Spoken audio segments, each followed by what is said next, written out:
Hello बच्चों, welcome to PSBI। मैं अवनीश आज लेके आया हूँ क्लास 8 का साइंस चैप्टर। हमारा है माइक्रो ऑर्गेनिजम्स और ये हमारा इसका आज डे 11 होगा।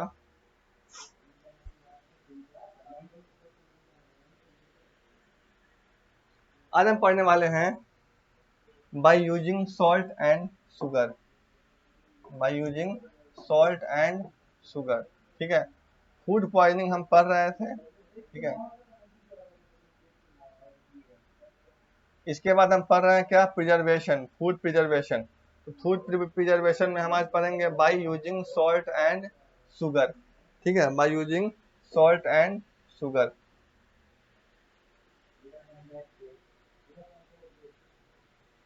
नमक और चीनी का उपयोग करके हम कैसे जो है फूड को प्रिजर्व कर सकते हैं।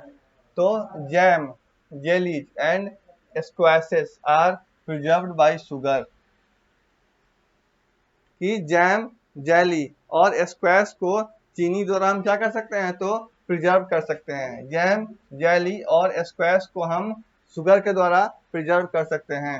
High concentration of sugar slow down the bacterial growth and prevents food spoilage। तो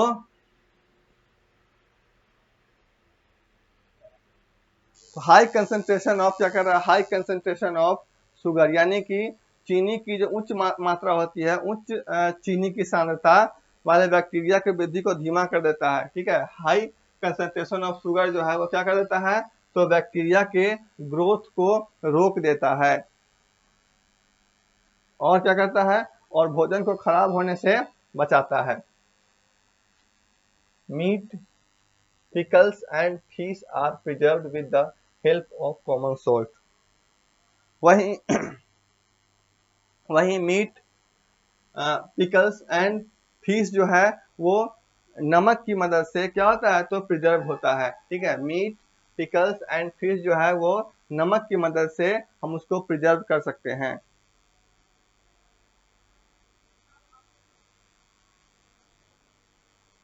चलिए आगे है high salt concentration 15 to 80% removes water from the food materials। जो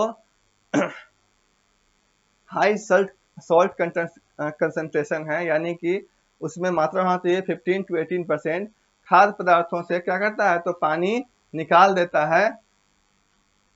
this checks the growth of bacteria, और इसमें बैक्टीरिया की वृद्धि क्या होती है, तो रुक जाती है। Amla, raw mango and tamarind are preserved by salting. तो आंवला, कच्चा आम और इमली को क्या करते हैं, तो सॉल्ट के द्वारा ही हम प्रिजर्व कर सकते हैं। किसको, आंवला को, कच्चा आम को और इमली को, ठीक है। क्या कर सकते हैं, टैमारिंड यानी कि इमली को हम कच्चा नमक के द्वारा ही क्या कर सकते हैं, तो प्रिजर्व कर सकते हैं। अब है by using oil and vinegar. By using oil and vinegar, तो तेल और सिरका, इसको हम एसिटिक एसिड भी कहते हैं, विनेगर को एसिटिक एसिड भी कहते हैं, ठीक है। तो तेल और एसिटिक एसिड या फिर विनेगर का यूज करके हम कैसे क्या करते हैं, फूड को प्रिजर्व करते हैं। देखिए, oil and vinegar are use to preserve pickles as bacteria can not thrive in such an environment. यानी कि जो पिकल्स है, ऑयल और विनेगर का यूज करके हम क्या कर सकते हैं, तो ऑयल और विनेगर का यूज करके हम पिकल्स को भी क्या क्या कर सकते हैं, तो संरक्षित कर सकते हैं।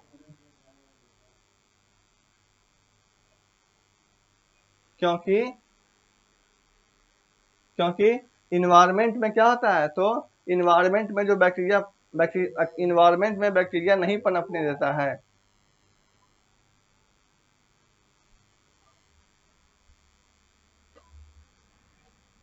Vegetables, fruits, meats and fish are preserved by this method. ठीक है, इसी मेथड से जो है हम क्या कर सकते हैं, तो सब्जियों का, फल का, मांस का और मछली को भी हम प्रिजर्व करने का तरीका है। अब है by using chemical preservatives, by using chemical preservative, यानी कि केमिकल पदार्थों का उपयोग करके हम कैसे फूड को प्रिजर्व करेंगे। Food is also preserved with the help of chemicals which check the growth of food spoiling microorganisms, यानी कि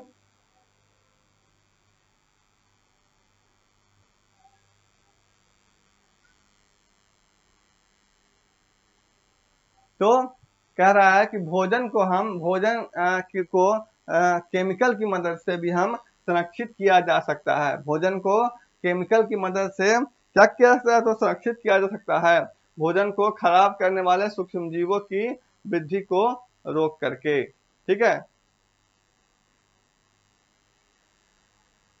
substances which helps preserve food or any other items are called preservatives, preservatives।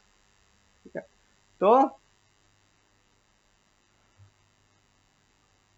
ऐसे पदार्थ जो भोजन को preserve करने में मदद करते हैं, किसी भी अन्य वस्तु का प्रिजर्वेटिव्स कहा जाता है। ऐसे पदार्थ जो भोजन को प्रिजर्व करने में मदद करते हैं उसे हम क्या कहते हैं, तो उसे हम प्रिजर्वेटिव्स कहते हैं।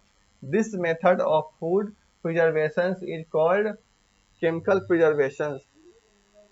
और इस मेथड को हम क्या कहते हैं, इसी मेथड को हम कहते हैं क्या, तो chemical preservation. Sodium benzoate and potassium metabisulfite are used to preserve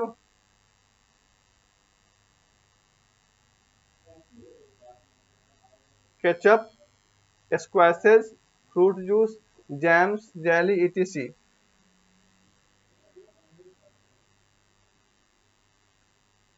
तो इस सोडियम बेंजोएट और पोटेशियम मेटा बाइसल्फाइड का उपयोग केचप, स्क्वैश, फलों के रस, जैम, जेली आदि को संरक्षित करने के लिए क्या किया जाता है, तो किया जाता है। ठीक है, अब आगे है बाय वैक्यूम पैकेजिंग। क्या है, by vacuum packaging. Snacks packets like wafers and Kurkure often came in sealed airtight packaging, यानी कि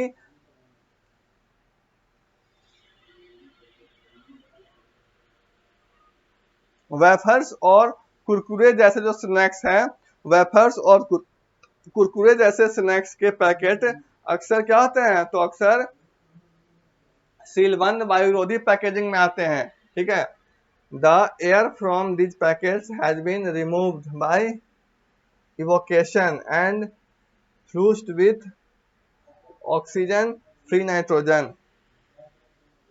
इन पैकेटों से जो है, इन पैकेटों से हवा को निकाल करके ऑक्सीजन मुक्त नाइट्रोजन से भर दिया जाता है। ठीक है, इन पैकेटों से क्या किया जाता है, इन पैकेटों से हवा को निकाल करके ऑक्सीजन मुक्त नाइट्रोजन को भर दिया जाता है।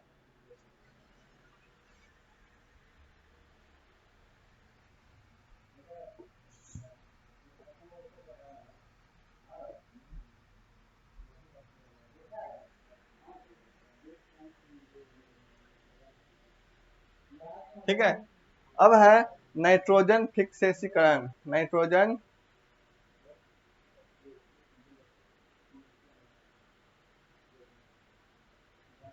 हाँ, अब है nitrogen fixation. Nitrogen fixation,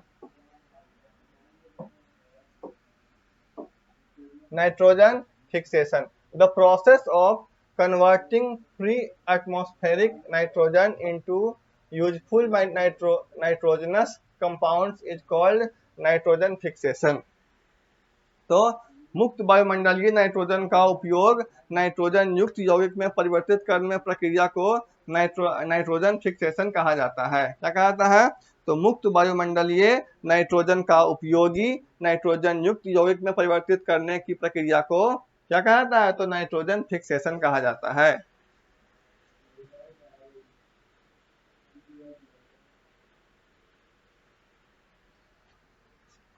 Rhizobium which resides in the root nodules of leguminous plant aids in nitrogen fixation। Rhizobium जो लेग्यूमिनस प्लांट राइजोबियम जो लेग्यूमिनस प्लांट के जड़ों के गांठों में पाया जाता है, वो क्या कहता है? तो नाइट्रोजन फिक्सेशन में सहायता करता है। ठीक है, राइजोबियम जो लेग्यूमिनस प्लांट के जड़ों के गांठों में पाया जाता है, वो नाइट्रोजन फिक्सेशन में क्या करता है? तो